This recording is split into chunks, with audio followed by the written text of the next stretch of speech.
চট্টগ্রাম নগরীর বাদুরতলায় মহান বিজয় দিবস উপলক্ষে অনুষ্ঠিত হল প্রীতি ক্রিকেট টুর্নামেন্ট।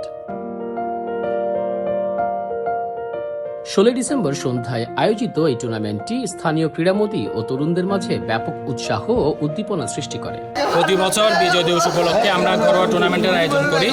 এটা আমাদের দ্বিতীয়বারের মতো আয়োজন। এই টুর্নামেন্টের মেন কারণ হচ্ছে মেন উদ্দেশ্য হচ্ছে যে অনেক বড় ভাইরা আছেন যারা খেলাধুলা করতে নেই। এই টুর্নামেন্টের মাধ্যমে আজকে সবাই আমরা একত্রিত হয়েছি।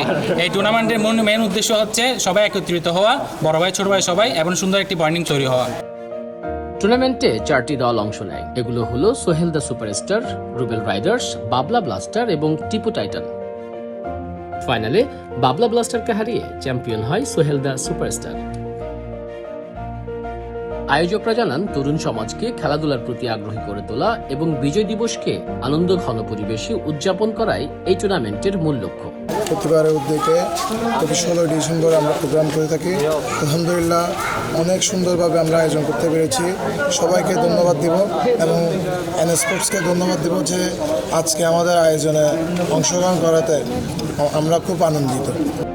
খেলাধুলার মাধ্যমে বিজয় দিবস উদযাপনের এমন আয়োজন অব্যাহত থাকুক, এমনটা প্রত্যাশা সকলের। রাসূলউদ্দিন জনি, এন স্পোর্টস।